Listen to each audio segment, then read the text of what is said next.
Had to get the meeting going. I think we're going now, Sarah. Thank you. Okay. Well, I'm glad you know how to run that thing, Tony. Oh, I forgot. I was expediting.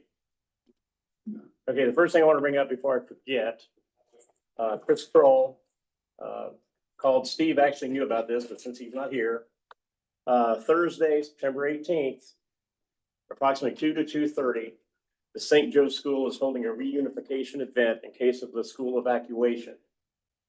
They're gonna walk to the complex at 4th Street. They're gonna come in through here.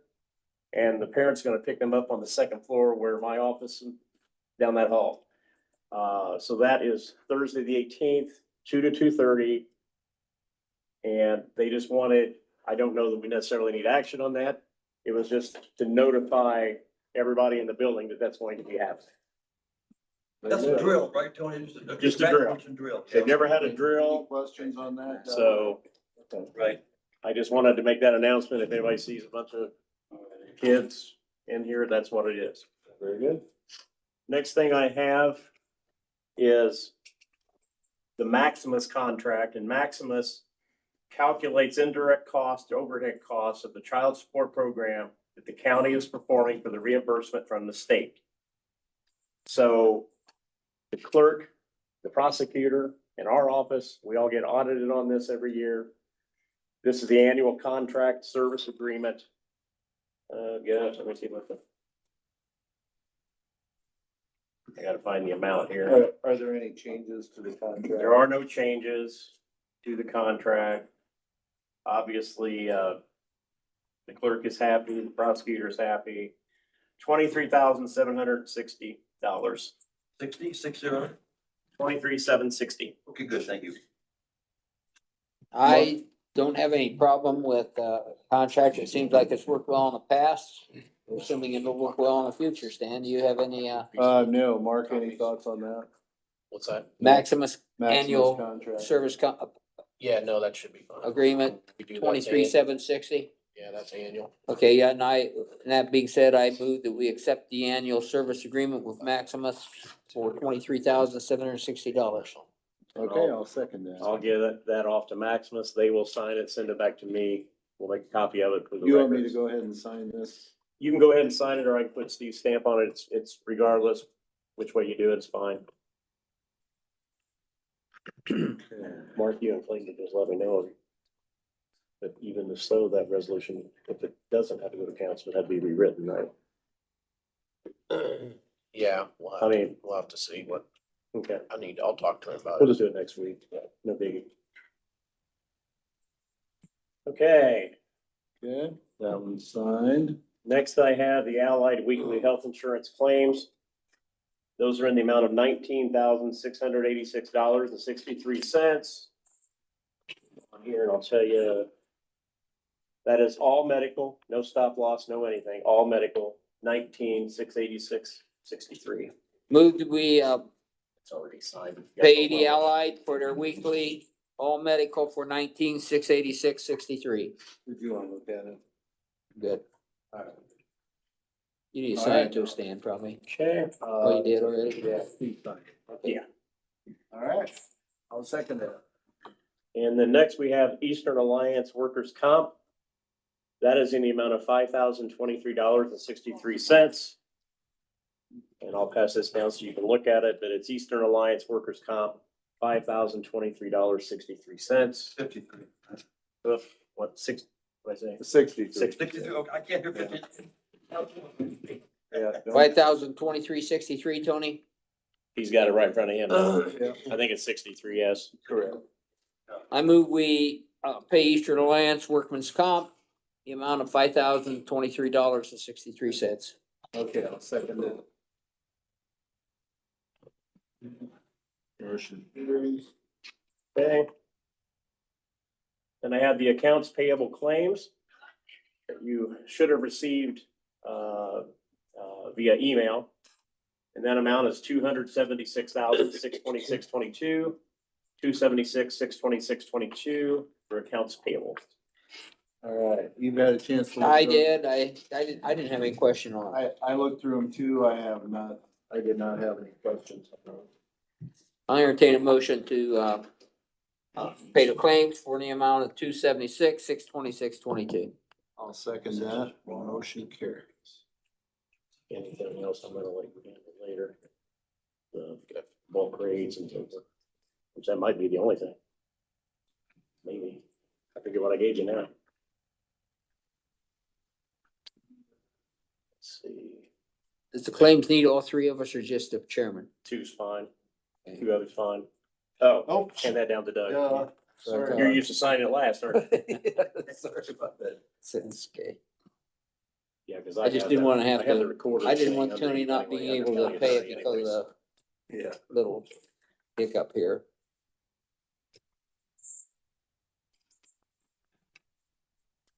There you go, just handing me the minutes too. In doing my part, I am done. Went as fast as I could, Stan. All right. And, we have been emailed a report and updates from the county engineer. So any questions or comments on Nate's report? No, Highway, Brad, what do you have for us today? One thing today, and that's our monthly drill for the month of September. So for the month of September, our MVH, $313,803.63. $313,803.63. We're up a little bit. Not much. And on our backside, the local road and street, our draw was $53,133.13. $53,133.13. All right. better than, August. Yeah. Move that we accept, Brad's MVH in Lucky Road, local road and street and MVH, reimbursements. All right, I second that. Thank you. Thank you, Brad. Like it quick. All right, and Rick, I don't think he's gonna have a report today. No, he said he didn't have anything that had to be presented today, so. All right. Soil and water, That was moved to next week, Stan. okay. Oh, that's moved to next week, okay. Mark, when? You guys really need to look at these. And you got today. One subdivision. One.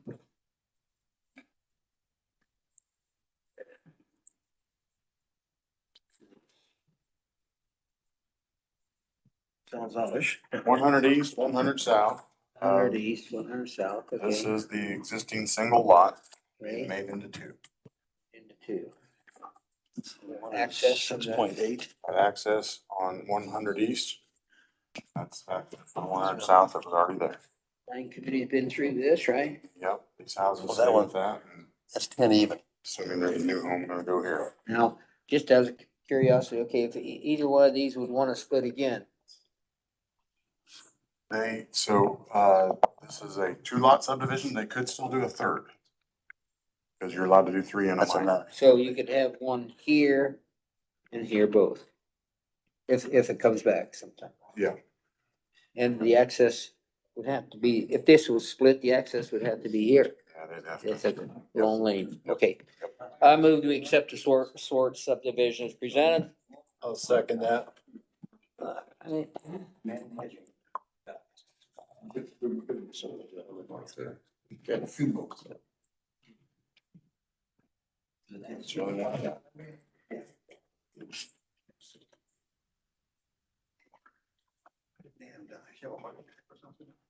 All right, Thank you. Yeah, thanks, Mark. On this.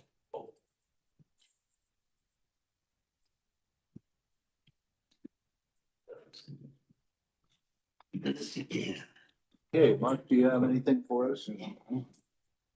No, I don't know. I'll have to ask Pat.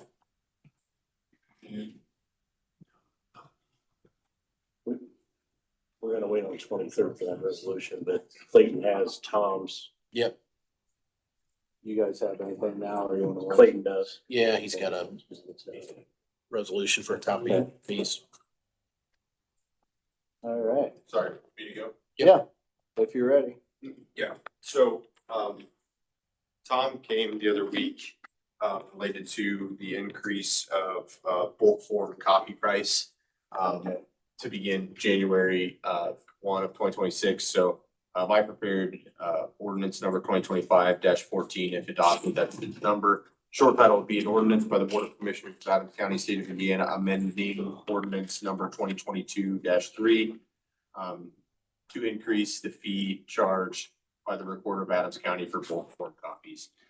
Again, this ordinance simply amends section 3 of ordinance 2022-3, so the remainder of ordinance 2022-3 would remain in effect. And that would, the new section would just read, the Recorder of Adams County may charge the sum of 20 cents per page for each copy of a recorded document, including the instrument's book and page if applicable, and for each copy of the indices used by the recorder for finding, retrieving, and viewing the recorded document.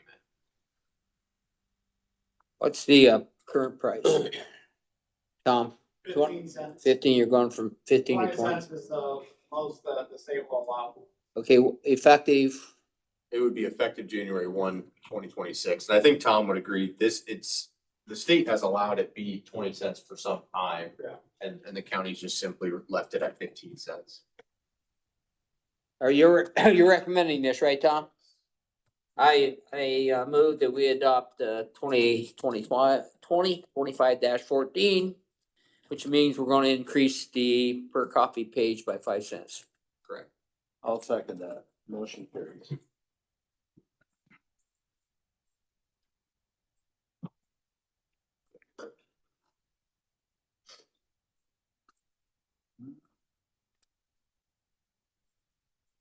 Anything else? Not for me today, no. Thank you. All right. Shannon, what do you have for us today? I just have one quick thing. Last week I spoke about the full-time RN position in the health clinic. Council did agree to fund that, and then they also agreed on the wage last week. I sent you guys a revised job description that Holly has reviewed, and she's good with it. So I was just seeking approval for the job description and the position itself. Have you had a chance to look at that job description? I don't know if I did or not. I don't check my email very often, but shit.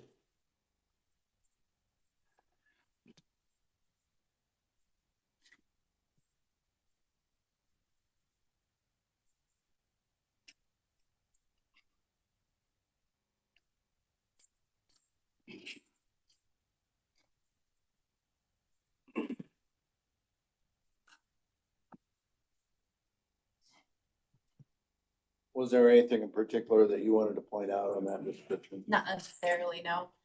Council agreed that we were gonna combine a couple part-time positions in the clinic. Yeah, to- that's what I was wondering. So the part-time positions are included in this then? Correct. Yep. Okay.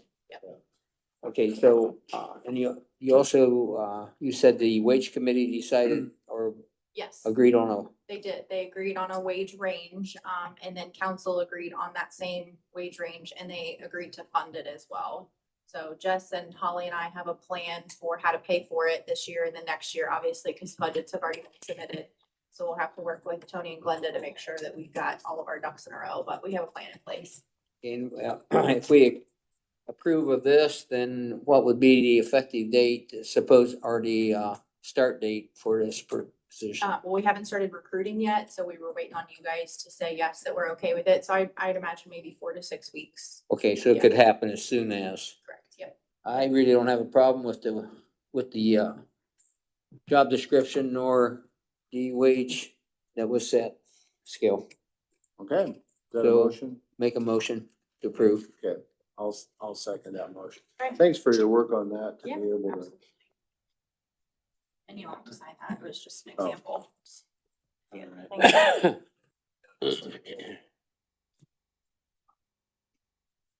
Oh, yeah. We'll need another signature here.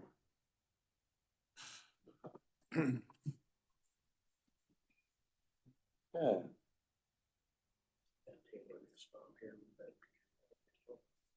Okay. And you're Taylor? Okay, if you want to come up because you wanted to speak to a request about using the courthouse lawn, is that correct? Yes. You Okay. should be stay here. Now, Yeah. you're good right there. Oh. Yeah. Yep. Yeah, so I just want to formally request the space, the lawn space on the Adams County Courthouse, for this Saturday, at 7:30 PM. Probably for about an hour, hour and a half, for a vigil for Charlie Kirk. Candlelight vigil. And it sounds like you've spoken to the sheriff already about security. Yes. Sheriff, any thoughts on that? Yes, so I spoke to DMA Horror, who told me to come to the meeting, to It's request actually it. sitting right behind you. Nice to see you.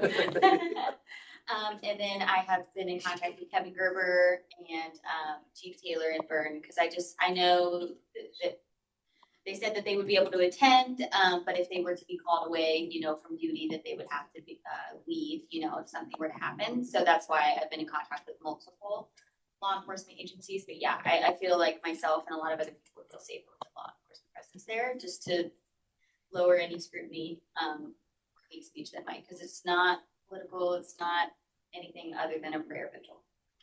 Well, I appreciate the statement you made about non-political. I know we've had some discussion too. Clayton, any thoughts to update us on?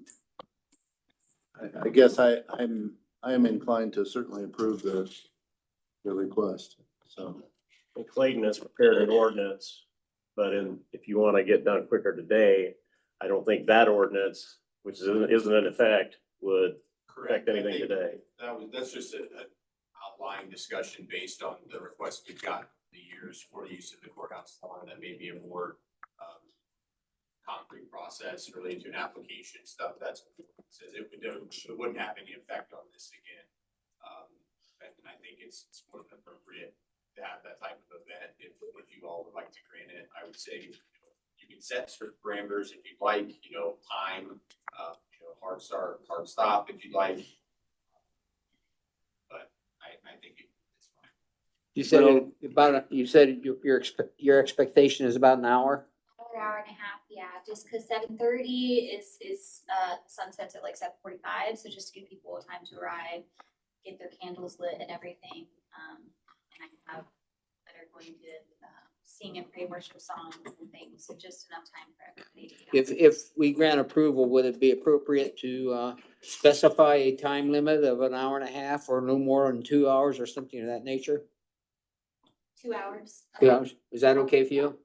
Thanks. I, That way people are okay, home. since you mentioned that non-political and the security set up, I have no problem with what you want to do. And I will move that we permit use not to exceed 2 hours. Thank you. Yeah, The sheriff's got a comment. Not to see, but I would specify 7:30 to 9:30. That's the 2 hours. If you just leave 2 hours, it could be from 9 to 11. So Right. let's specify time of 7:30 to 9:30. Okay, I'll add that to it. Yeah, that way you're done, cleaned up. Yes. Well, thank you, Sheriff. Yeah, I tend to agree with your motion, kind of based on, for several reasons. Number one, the county courthouse is a public forum and, for us to do any kind of restrictions on free speech as Clayton has talked about too, I think we would have to have a pretty darn good reason to restrict that. But on the other hand, I think Charlie was somebody that really represented faith, family, and patriotism, and so. Yep. And that's something that I, as a commissioner, want to support. I think Doug does too. So, yeah, I'll second I've that. had a lot of support. Okay, good. I appreciate that. Thank you. Good luck on that, and thank you for making the public aware. Yep. All right. So. The sheriff, did you have anything for us today? Does Mr. Steiner have anything too? I'm sorry? Sheriff, did you have anything for us today? No, sir. Okay. Anything else from the public? I see Mr. Steiner's here. Did you have anything for us today? Not necessarily, I didn't know if the topic of the the boring, under the road, the personal property that's being crossed was going to, if that subject was going to come up, I just wanted to be here to hear. We had a discussion about that last week. And that's kind of an ongoing discussion. I know some of the representatives met with our surveyor and Doug this morning in the office. I'm not aware of any further developments right now. So I'll just Right. say, I'll just mention, did they make contact with you yesterday, Carrie? Or I it, got a letter from Tony that, there's different departments that are still looking into our request. And my request to Mike Whirling was, I'd like to know when the commissioners gained the right to my property. At what date did that happen? I can go back in my abstract and find out what date railroad went through my property, but they purchased it from me. Nowhere in my abstract does it talk about the right of way for the county to cross into my property, private company to bore a line under my property. That's my concern. If it was a public utility, I could see the county being able to get that permission, but because it's a private company, I don't understand where I lose my rights to my property from a private company. it's my understanding, Mark, and maybe you can chip in here too, Mark or Clayton. It's my understanding that perhaps Excel, I think it's called, may be a private company that is installing. But the cable itself, I understand, is a public, No, am I right, Mike? it is not. Zayo is the company installing the transmission line. And they contract Excel to do it. Correct. Zayo owns 7 of the 10 conductors that they are dropping in this line. 3 of those lines are extra lines that Zayo will sell to possibly a public utility. Zayo will make money on the line that's in my property, but Kerry Steiner will not make any money from that line from a private company. Zayo is a data transmission and data operating company. So I'm not sure where the commissioners have the right to give my land away to a private company for data transmission. There's two different issues. The first is the right of way is one issue. Okay, and the right of way in virtually every county in the state of Indiana was established back in the 1800s. 1898 is when Mike showed it on Road 200 in front of my house. Okay, but back in, And he went back to those deeds and could not find. it's not in the deed record. It's not. You're right. There are not deed records. The county did not acquire right of way to our roads by deeds. Didn't happen. It happened under Indiana Highway Act of 1905. That was in place. There was predating that, there was a statute that dealt with that. But yeah, Carrie, I mean, it was established, the commissioners were road commissioners. The commissioners built the roads. Most roads were built on section lines, the survey section line. Those roads were petitioned by property owners. If you wanted a road built back in the 1800s, you petitioned the commissioners. There was a formal process. There was hearings, there was a publication, there were notices sent out. The commissioners actually commissioned those roads to build them. Everybody wanted their road built. And so they had, they were dirt roads and then they became stone roads. And we can look back in the records and it says a free macadam road. I didn't know what that meant. Well, it's a basically, it was the precursor to chip and seal, I think, where it was stone. So those roads were commissioned.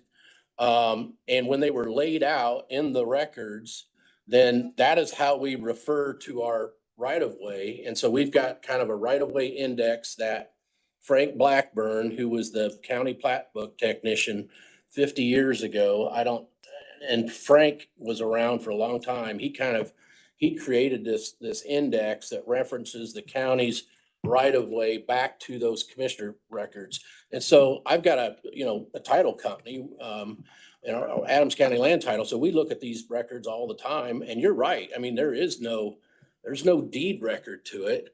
But there doesn't have to be. That was how they were established. Now, later on, that statute got changed, and that is no longer how it's done. If the commissioners were going to build a brand new road nowadays, then they would purchase right of way, they would get deeds, that's how they would do it, but that's not how it was done back at that time.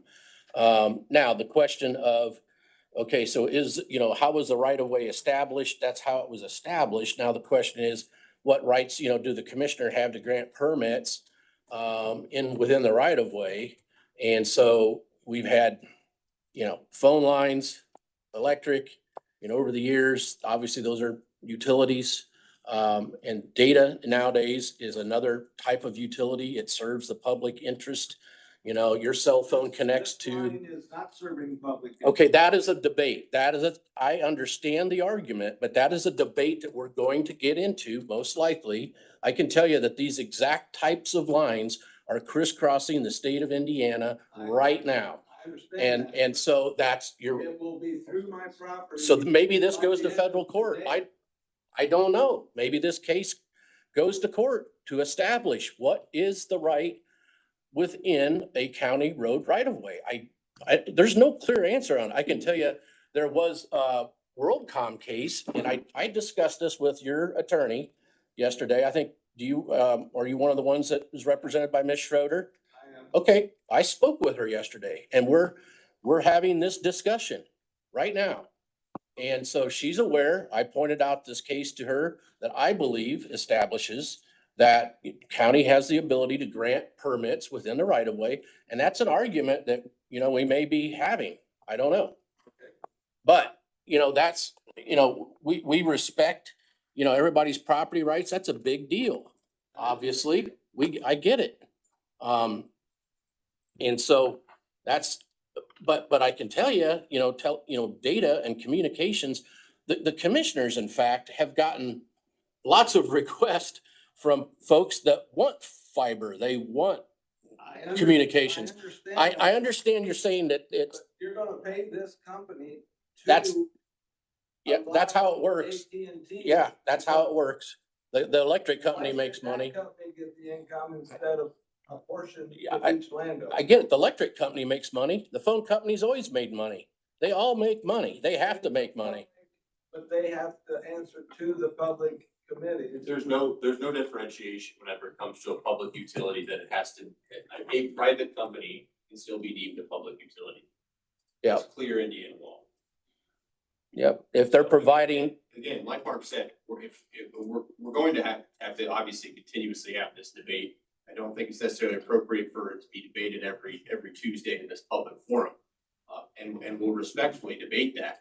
But that, for instance, that's been repeated multiple times in the last few weeks, that a private company cannot be a public utility. That is completely contrary to Indiana law. And Indiana case law, the definition of public utility itself, that's just wrong. well, yeah, I mean, we'll continue to have the discussion, but I understand where you're coming from. I understand. Okay, thank you. Part of the thing when we consider permits, and we've considered permits for many utilities, like Mark said, whether it's Craigville Telephone or CFS or MediaCom or the sewer district or the telephone company, the electric company. It's just over and over and over. We are considering permits, and part of the thing that I look at is, does granting this permit represent a disruption or an obstruction to common public infrastructure such as roads, bridges, waterways, drainage, those kind of things. And so when we look at considering permits, what I have always looked at, rather than whether these are public or private utilities, is do they represent a disruption to the services that the county is obligated to provide? And when utilities like this are installed within our right of way, I guess I've never even considered whether it was a public or private. And like Clayton said, that's not a factor in our decision. So as we approve these permits, we always do it with the help of Brad, who goes out and looks at what the permit represents, and also Mike and Nate as far as engineers on drainage and bridges, things like that. So if this represented any kind of an obstruction to services that we were obligated to provide, I would be much more likely to not allow these permits. But so I guess that's been a big part of the way I have considered whether I approve or don't approve a permit, with the help of Brad and Mike and Nate. And then obviously now it's become more of an issue with personal property rights and right of way. And so I lean on Mark and Clayton to help us solve those issues. So just like Clayton said, I'm not sure that we're prepared or qualified to debate every aspect of this during our Tuesday meetings.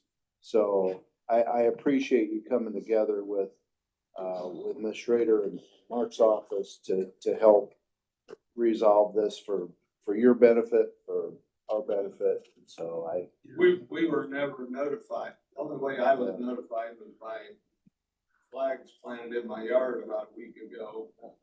That was the only time I knew anything was going to happen. I have a major drainage tile that runs down through the same path that they'll be boring.